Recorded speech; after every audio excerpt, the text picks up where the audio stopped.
You are watching TV46 News Kannada. 8 ಜನ ಸದಸ್ಯರ ಬಲವಿರುವ ಗ್ರಾಮ ಪಂಚಾಯಿತಿಯಲ್ಲಿ ಹಡ್ಲಗೆರೆ ಗ್ರಾಮದ ಶಿವವೀರಪ್ಪ ಸಂಗಪ್ಪ ನಾಮಪತ್ರ ಸಲ್ಲಿಸಿದ ಹಿನ್ನೆಲೆಯಲ್ಲಿ ಅವಿರೋಧವಾಗಿ ಅವರು ಆಯ್ಕೆಯಾಗಿದ್ದಾರೆ ಎಂದು ಚುನಾವಣಾ ಅಧಿಕಾರಿ ತಹಶೀಲ್ದಾರ್ ಎಂ ಮಮತಾ ಘೋಷಣೆ ಮಾಡಿದರು. 8 ಜನ ಸದಸ್ಯರ ಬಲವಿರುವ ಗ್ರಾಮ ಪಂಚಾಯಿತಿಯಲ್ಲಿ ಹಡ್ಲಗೆರೆ ಗ್ರಾಮದ ಶಿವವೀರಪ್ಪ ಸಂಗಪ್ಪ ನಾಮಪತ್ರ ಸಲ್ಲಿಸಿದ ಹಿನ್ನೆಲೆಯಲ್ಲಿ ಅವಿರೋಧವಾಗಿ ಅವರು ಆಯ್ಕೆಯಾಗಿದ್ದಾರೆಂದು ಚುನಾವಣಾ ಅಧಿಕಾರಿ ತಹಶೀಲ್ದಾರ್ ಎಂ ಮಮತಾ ಘೋಷಣೆ ಮಾಡಿದರು. ನಂತರ ನೂತನ ಅಧ್ಯಕ್ಷರಿಗೆ ಗ್ರಾಮಸ್ಥರು ಅಭಿನಂದನೆ ಸಲ್ಲಿಸಿದರು. ಈ ವೇಳೆ ಮಾತನಾಡಿದ ಅಧ್ಯಕ್ಷ ಸಂಗಪ್ಪ, ಇಲ್ಲಿ ಯಾವುದೇ ಜಾತಿ ಭೇದವೆನ್ನದೆ ಎಲ್ಲ ಸದಸ್ಯರು ಒಗ್ಗೂಡಿ ನನ್ನ ಅಧ್ಯಕ್ಷರನ್ನಾಗಿ ಆಯ್ಕೆ ಮಾಡಿದ್ದಾರೆ. ಅವರ ಮಾತಿಗೆ ಲೋಪವಾಗದಂತೆ ಎಲ್ಲರ ಜೊತೆಗೂಡಿ ಗ್ರಾಮದ ಅಭಿವೃದ್ಧಿಗೆ ಸಹಕಾರ ನೀಡುತ್ತೇನೆ. ನಮ್ಮ ಗ್ರಾಮ ಪಂಚಾಯಿತಿ ಕಟ್ಟಡ ತಾಲೂಕಿನಲ್ಲೇ ಅತ್ಯಂತ ಶಿಥಿಲಾವಸ್ಥೆಯಲ್ಲಿದ್ದು, ಶಾಸಕರ ಸಹಕಾರ ಪಡೆದು ಸ್ವಂತ ಕಟ್ಟಡ ಹೊಂದಲು ಜಾಗ ಪಡೆಯಲು ಶಾಸಕರಲ್ಲಿ ಮನವಿ ಮಾಡಿದ್ದು, ಎಲ್ಲರ ಸಹಕಾರ ಪಡೆದು ನೂತನ ಕಟ್ಟಡ ಮಾಡುತ್ತೇವೆ. ಈ ಗ್ರಾಮ ಪಂಚಾಯಿತಿ ಒಳಪಡುವ ಎಲ್ಲಾ ಗ್ರಾಮಗಳಿಗೆ ಮೂಲಭೂತ ಸೌಕರ್ಯಗಳನ್ನು ನೀಡುವುದಲ್ಲದೆ ಕುಡಿಯುವ ನೀರಿಗೆ ಹೆಚ್ಚಿನ ಆದ್ಯತೆ ನೀಡಲು ಬಂದಿದ್ದು, ಮುಂದೆ ಎಲ್ಲ ರೀತಿಯ ಸಹಕಾರ ನೀಡುತ್ತೇನೆ ಎಂದರು.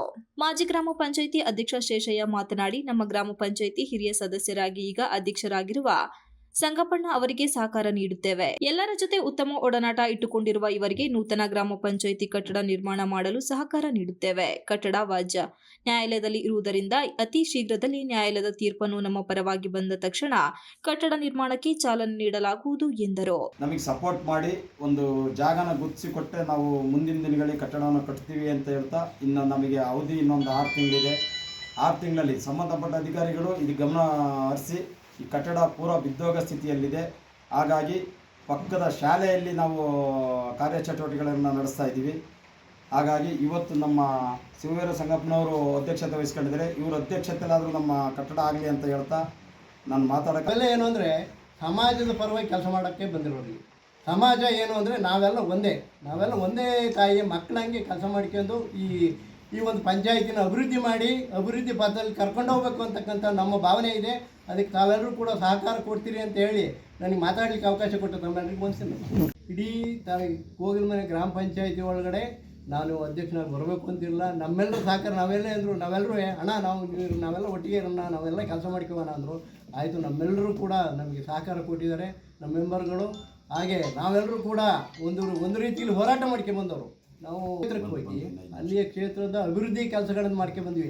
ಇದುವರೆಗೂ ಕೂಡ ನಮ್ಮ ಪಂಚಾಯತಿ ಒಳಗೆ ಏನಾಗಿತ್ತು ಅಂದರೆ, ನೋಡಿ, ಒಂದು ಬೋರ್ವೆಲ್ ತೆಗೆದ್ರೆ ಸಾಕೋದು ಹಳ್ಳಿಗೆ ನೀರು ಕೊಡೋಕ್ಕೆ. ಯಾಕೆ ಬೇರೆಯವ್ರು ಬಿಚ್ಕೋದ್ರೆ ನಾವು ಬಂದ ಮೇಲೆ ಏನು ಮಾಡೋದು ಅಂದರೆ, ಒಂದು ಮೋಟ್ರನ್ನ ರಿಸರ್ವ್ ಇಟ್ಕೊಂಡು ಆ ಬೋರ್ವೆಲ್ ಪಂಪ್ ಎತ್ತಿಸ್ಕೊಂಡು ಇನ್ನೊಂದು ಮೋಟ್ರ್ ನಿಲ್ಲಿಸಿ ಅಲ್ಲಿ ಬರ್ತಿದ್ದೆ. ಯಾಕೆಂದ್ರೆ ಅವ್ರು ಈ ಸಂದರ್ಭದಲ್ಲಿ ಗ್ರಾಮ ಪಂಚಾಯಿತಿ ಉಪಾಧ್ಯಕ್ಷೆ ಹೇಮಾವತಿ, ಸದಸ್ಯ ಶಿವಕುಮಾರ್, ಪುಟ್ಟಸ್ವಾಮಿ, ಸಾವಿತ್ರಿ, ಮಹದೇವಮ್ಮ, ಸುಶೀಲಾ, ಪಿಡಿಒ ಚಿದಾನಂದ್, ಬಿಜೆಪಿ ಮಂಡಲದ ಅಧ್ಯಕ್ಷ ಸಂಜು ಕೌರಿ, ಗ್ರಾಮಸ್ಥರು ಹಾಗೂ ಕರವೇ ಪ್ರವೀಣ್ ಶೆಟ್ಟಿ ಬಣದ ಪ್ರಧಾನ ಕಾರ್ಯದರ್ಶಿ ಜಯಪ್ರಕಾಶ್ ಹಾಜರಿದ್ದರು.